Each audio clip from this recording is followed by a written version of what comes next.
Ay, di ba? Pero October 18 sa Capri Hall, meron hula international costume. Kanya, bandera na naman doon si Norma Yasayo at saka si Chato Aranda. Saan yung dalawang yun? O, ayun dalawa. Perla, magkano ang premyo? 100? Ha? 75? 75 lang? Akala ko, sabi nila, 150. And then, we have Ching Hibon. Ching Hibon, ang presidente ng Filipino Zodiac Circle. Of course, kailangan banggitin natin yung dalawang presidente. Vice President, Sip Ambeya. And Lourdes Estrada. Mrs. Estrada, asa si Mrs. Estrada? And then we have the president of Together Again, Lina Donesa. Asan si Lina? Lina, ayun, nag-ano doon ng pagkain. Talagang masipag ito si Lina. Sana ganyan ang ginagawa mo sa Together Again. Yun lang. And her friend, Dennis Falcon. Dennis? Si Dennis. And then we have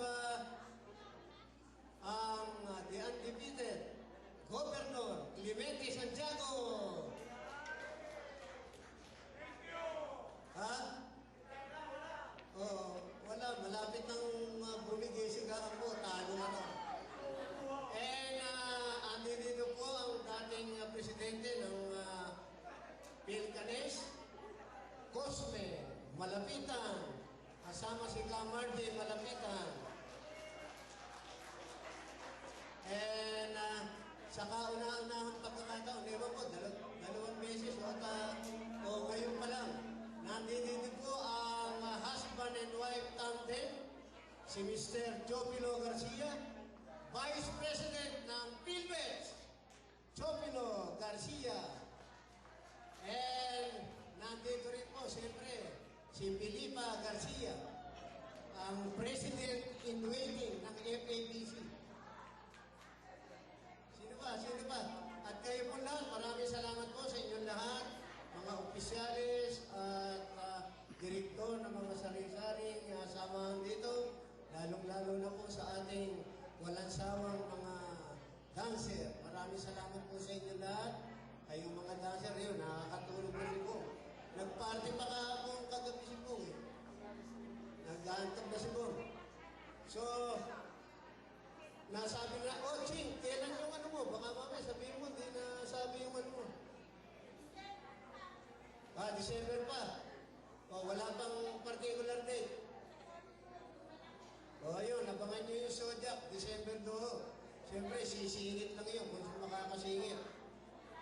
O, December 13, ang Forever Young, ang anniversary. And then we have, ang susunod po natin social function, November 29. O, November 1st naman, ang Together Again. November 1st, Together Again. O, wala na ho ba?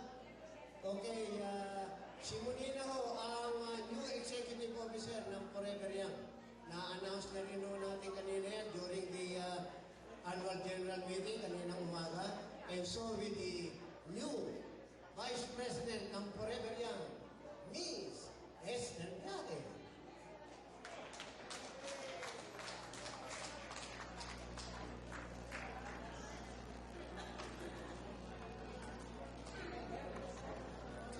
Maraming salamat, Mr. Romy Mercado. So for those of you who had missed the earlier meeting, we had an annual general membership meeting, a very short one, announcing myself as the executive officer. And my friend here, Esther, is the new vice president because we had Dolly who had resigned from her position because she's taking care of other stuff. But anyway, one of the questions which I think is very important for everyone to know, there was a question about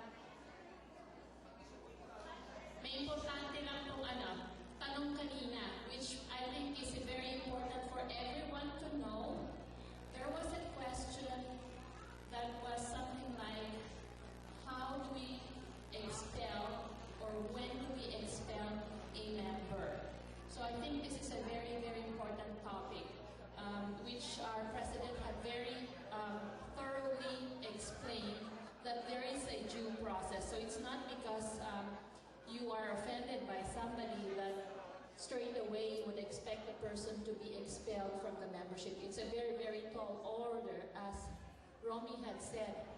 But what I would like to mention is that let us avoid, whenever we can, any cases for offending another person. Nandito po tayo para mag-enjoy. We see each other like once every Sunday or, as much as four Sundays every month. We would like to make each event a pleasant and enjoyable experience for everyone.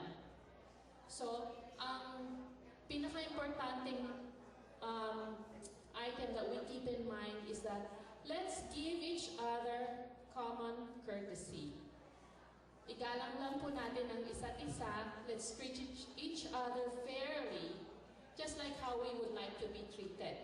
We all want to have a good time, and whenever there's any offense, hindi lang yung isa o dalawang tao affected because we're all friends, we all talk. So, ang importante po, come here with an open heart, smile, and kung medyo na-offend ka, see if you can forgive and forget.